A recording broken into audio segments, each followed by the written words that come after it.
the beginning. For thousands of years, the galaxy had bowed before the Archons.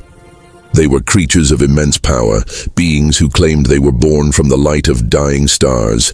Their voices shaped worlds. Their ships split space like knives through silk. No empire dared to challenge them. No world dared to resist. To most species, the Archons were not rulers. They were gods. They spoke of balance and order. Yet their order was built on fear. Planets paid tribute. Lives were offered. And civilizations worshipped just to survive another cycle. In every corner of the Milky Way, their symbols glowed like warnings in the dark. And then, one day, something unexpected happened. A new signal appeared on their galactic maps. Small, primitive, and from a blue planet near the edge of a forgotten arm, it came from Earth. At first, the Archons laughed. They watched the transmissions, music, movies, languages, wars, and dreams. They called it chaos. But as time passed, the laughter turned to silence. Because humanity was changing too fast, they learned, built, fought, and rebuilt stronger than before. No other species had advanced so quickly under such pressure. The Archons had seen countless civilizations rise and fall. But this one was different. Humans didn't pray to stars. They reached for them. They didn't fear gods. They tried to understand them, and when they couldn't, they created their own.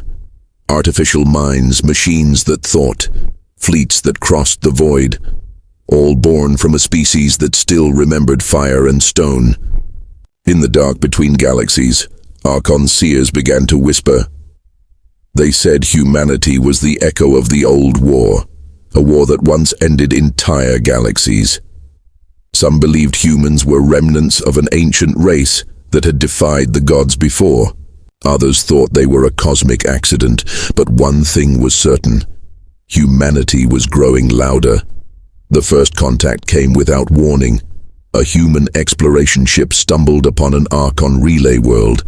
It was supposed to be routine, a simple scan. But when their scanners picked up strange energy readings, they sent a message back to Earth. That message was never received, because the Archons erased that entire system within hours. The ship and its crew vanished into starlight.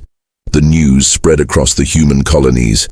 Fear mixed with anger, but unlike other species, humans didn't kneel. They built warships, united fleets, and declared one message that would echo across the galaxy. We don't worship gods, we stand beside them. The Archons saw this as arrogance. They sent emissaries to demand surrender. But when their ships entered human space, something happened they didn't expect. The humans were ready. Their weapons burned brighter than any the Archons had seen, and in that first battle, for the first time in millennia, the gods bled. Across the galaxy, smaller species began to whisper, could it be true? Could the gods be defeated? Worlds that had been silent for ages started to listen. The Archons felt something they hadn't felt in eons, fear, as one of their fleets retreated. A lone Archon stood before a burning world. He watched the human flag rise above the ruins of their once sacred temple.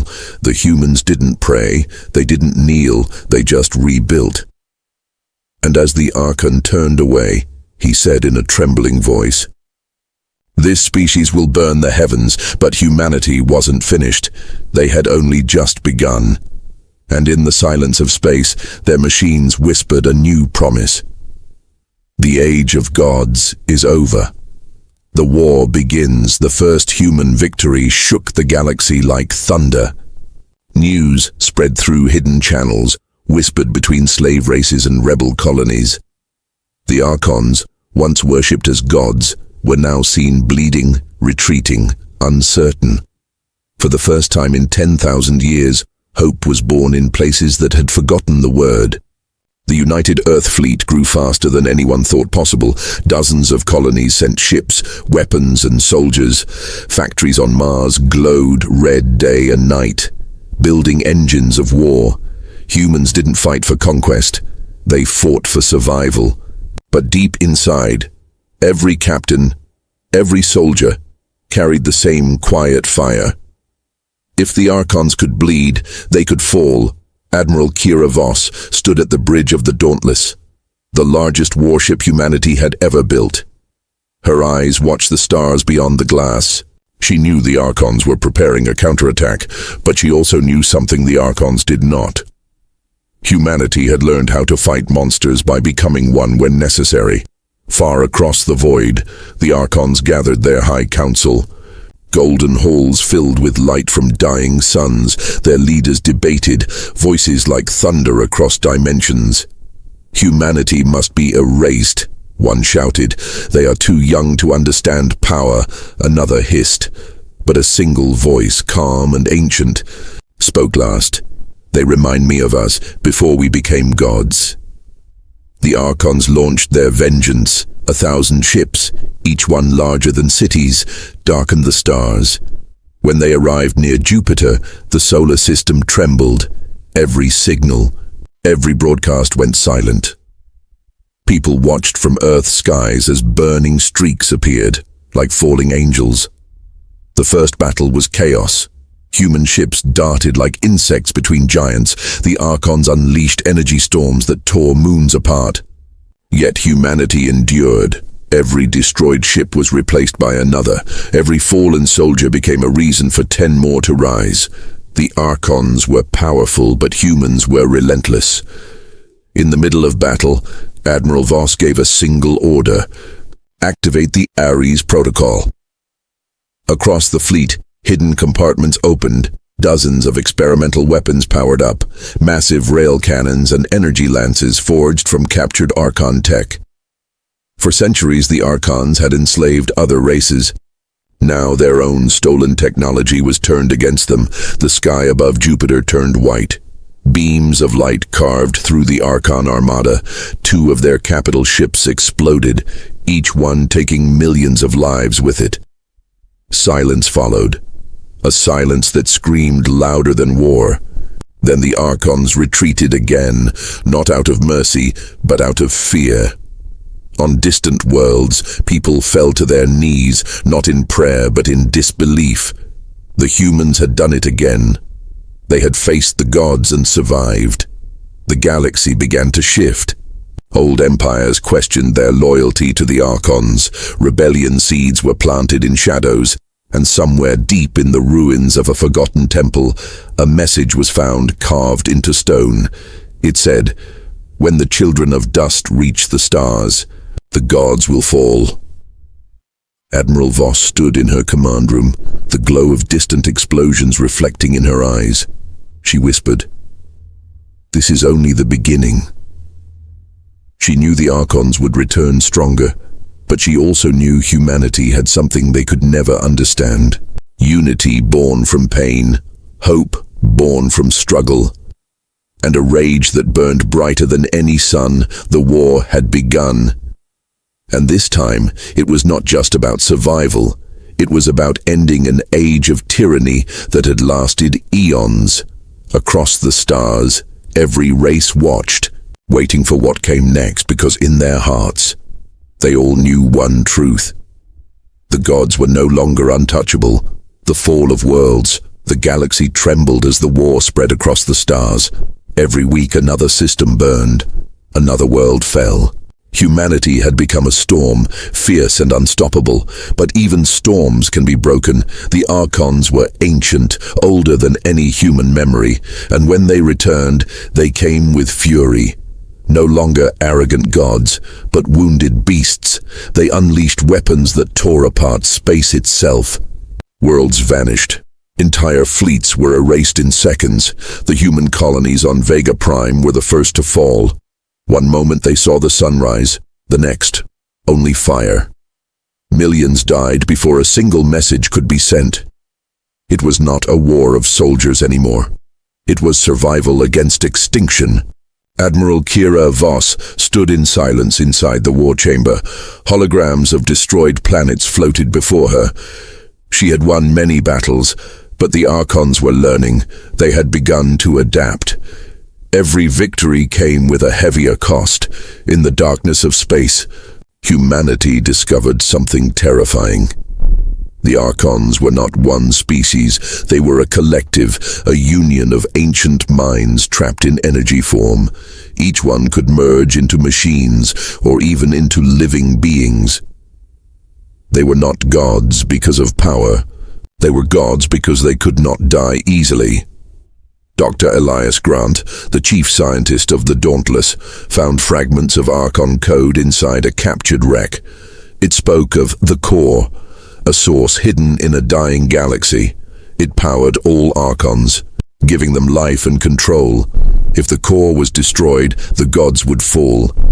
But no one knew where it was. While the fleet searched, the Archons struck Earth. For the first time in human history, blue skies turned red. Their ships hovered over cities like shadows of judgment.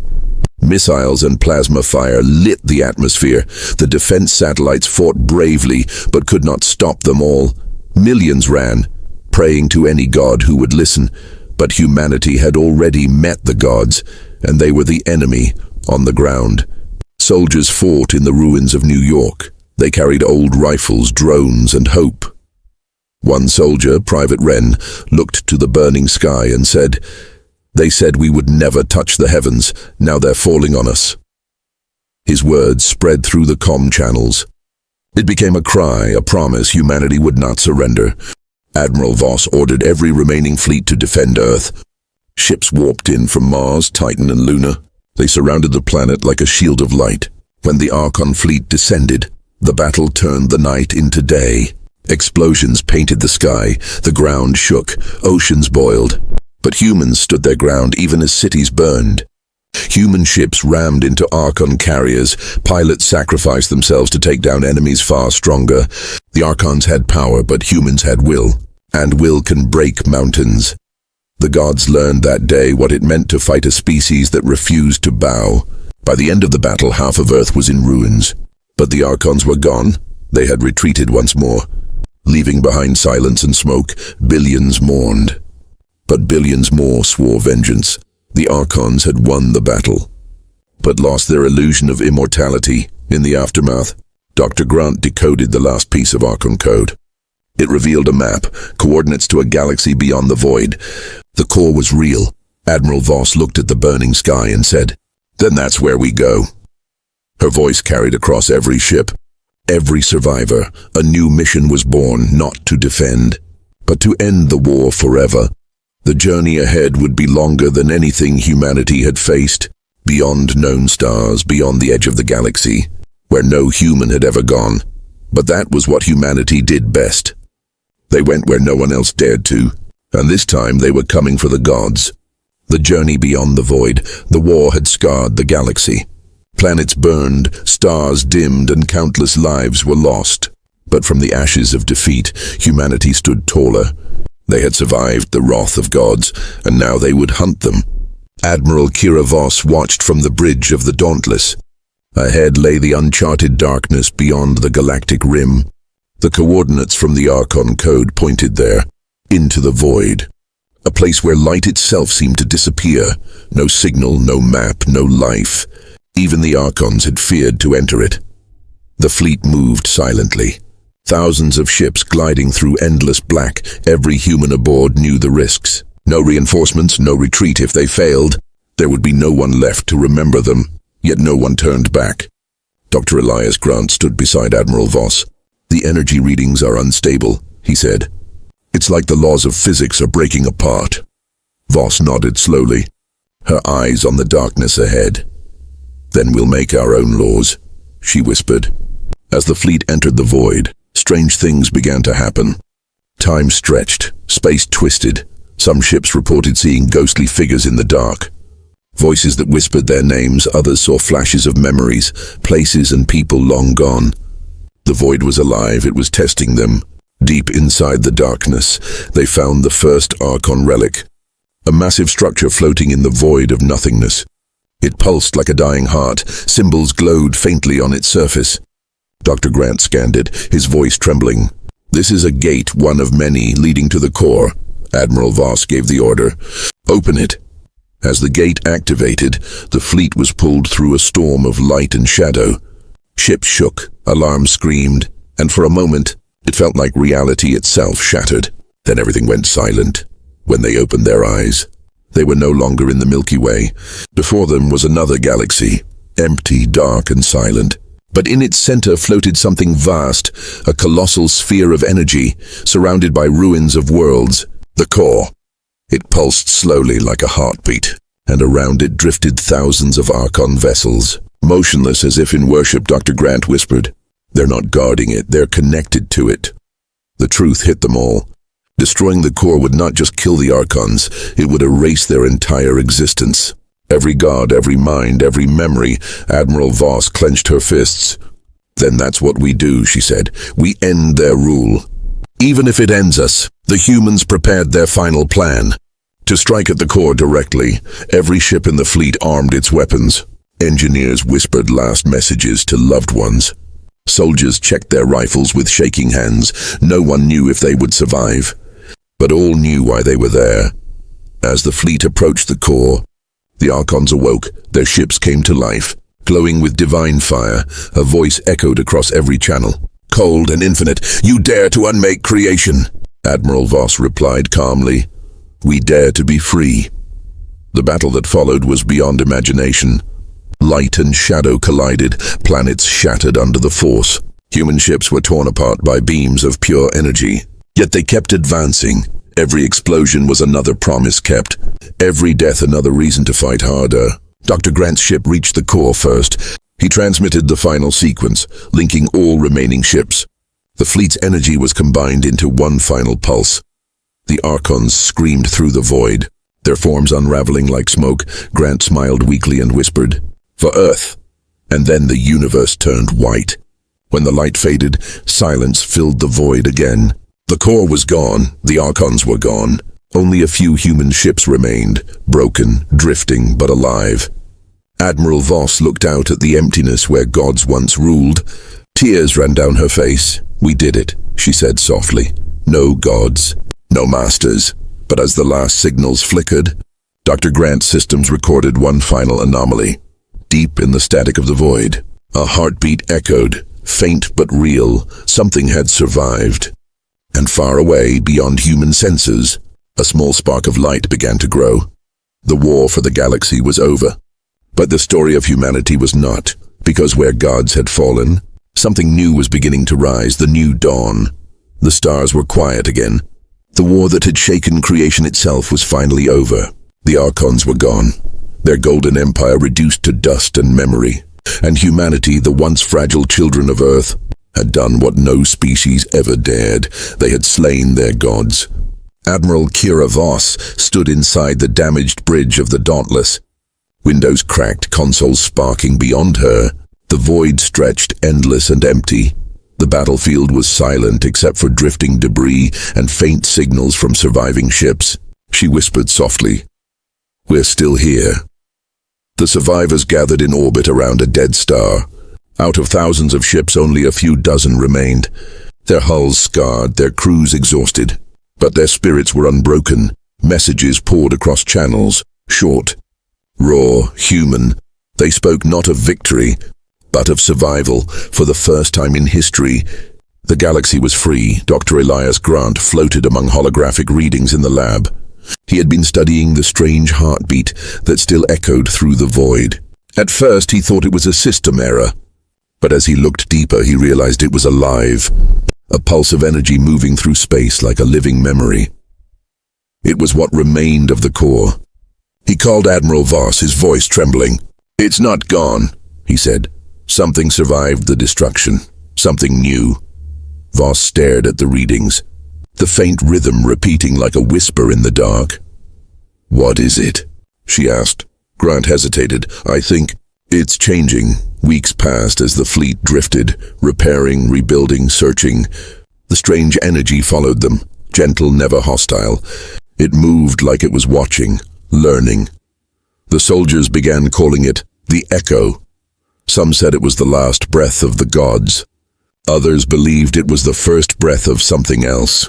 One night, as the fleet prepared to jump back toward the Milky Way, The echo spoke not in words but in thoughts. It reached into every human mind, calm and vast. "You have ended what was," it said. "Now, you must decide what will be." The crew fell silent, hearts pounding. For the first time, they felt not fear, but understanding. Admiral Voss replied quietly, "We destroyed you because we wanted to be free." The voice answered, "Freedom is not destruction. It is creation." Then the light faded, leaving only stars and silence once more. When the fleet returned home, the galaxy was forever changed. Worlds that had once bowed to the Archons now looked to humanity, not as gods, but as guides. The humans refused to rule. Instead, they rebuilt, shared their knowledge, and united broken civilizations. For the first time in millions of years, peace was more than a dream, yet deep in the quiet corners of space, the echo remained. It wandered between galaxies, unseen, eternal, watching, waiting, learning.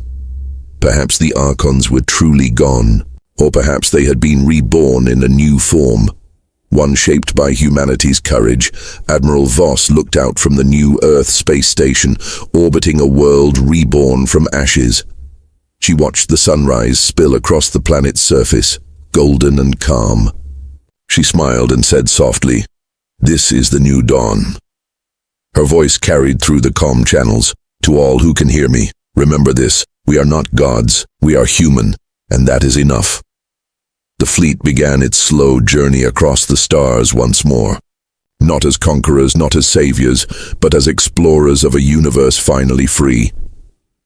In the darkness, the echo pulsed one last time, and the light of humanity spread across the endless night. The age of gods was over. The age of humankind had begun.